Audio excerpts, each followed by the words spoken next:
KSFR Coffin Radio.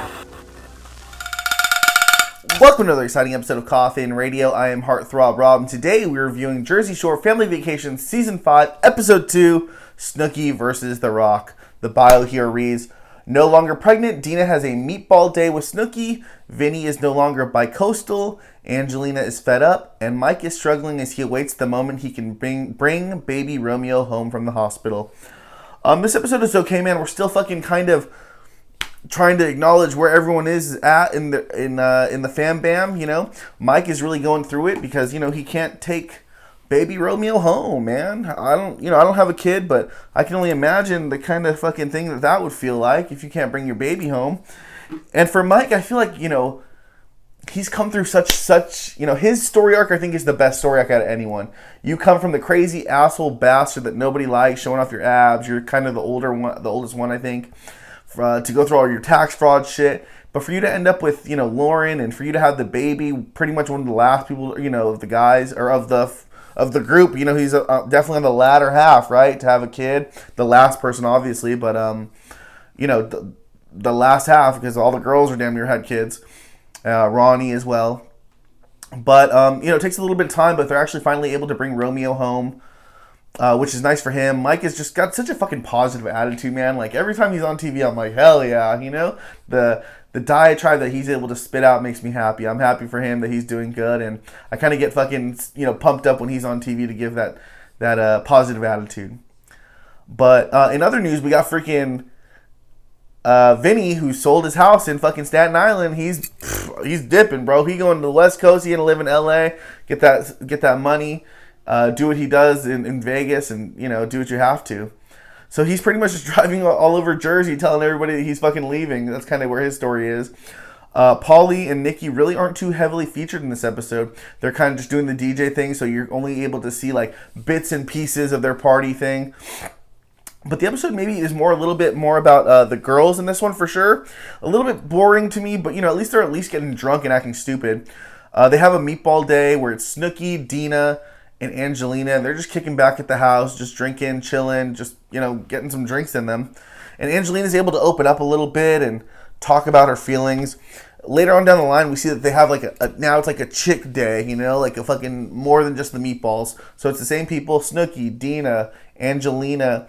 We get JWoww there, and then we also get Lauren. So, you know, pretty good piece of the group. Lauren is coming with them titties out. God damn, Lauren looks fine, bro. I'm not into blondes, but she is looking extra good after she got that baby. Them titties is tittying. But, you know, as they're there, Angelina opens up about the thing with her and Chris. And I know that they have, like, marital problems. Like, they're like, oh, we're just not, in a right space right now. Bitch, you was never in a right space at all. What the fuck are you talking about? Even when you guys get married, you guys are like weirdos. You haven't had sex in over a year? What the fuck is wrong with you? Bro, if my girl don't hit me once a week, it's a fucking problem. Once a month, it would be fucking game over in my dome piece. What are you talking about? 1 year? You haven't smashed? You guys haven't even been married a full year yet. You know what I mean? And for you to not be smashing already, you guys never had a working relationship. The way that they talk about each other and the things that she says that they do and don't do for each other, like, you guys are fucking damn near enemies living in the same house like that. And by the way, I don't care what you think.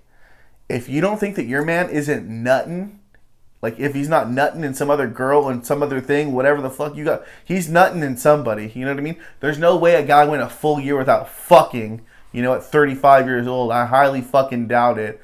Lord knows I wouldn't be able to. So if she thinks that he's not fucking somebody, she's crazy. And I know that there's rumors of her having a side piece that she's fucking anyways, right? As a girl, ladies, let me know. Did you go a full year without fucking in your 30s? You know what I mean? And were you 35 not fucking? I'm sorry, but I don't see that shit fucking possible. Somebody's getting fucked. They're both smashing somebody. I don't care what they say. But but it's the girls, and they're just hanging out, doing their thing. And, you know, Angelina, she's popping her mouth, letting her know, you know, if she wants to have this fucking divorce or not. You got 65 days. You better find out. I mean, the relationship is not going to work anyways, but goddamn. Next, we get like the very last bit of it. We get like the first 2 minutes of like a family dinner. Everybody's there except for, obviously Ronnie's not in this season. And then Vinny's not because he's fucking bi-coastal now, or he's no longer bi-coastal. By the way, he's like living with his mom. His mom be up on him, bro, trying to freaking come in while he's in the restroom, walking up into his room. You better get the fuck up out of my house, lady. But, it's good for him to fucking, do his thing before he gets his own spot. He's got to live with his mom. I thought it was kind of funny. Snooki also talks about how her cooking show got canceled because she was too drunk and she couldn't read off the cue cards. Anyways, you get the first 2 minutes of like the family dinner that they're about to have, and real quick, fucking Pauly D makes a remark about Angelina having a side piece, and it looks like she's gonna say some crazy shit, like she's gonna make up a rumor and just talk some shit immediately on next episode. Looks like she's gonna go have some dinner with Pauly D as well.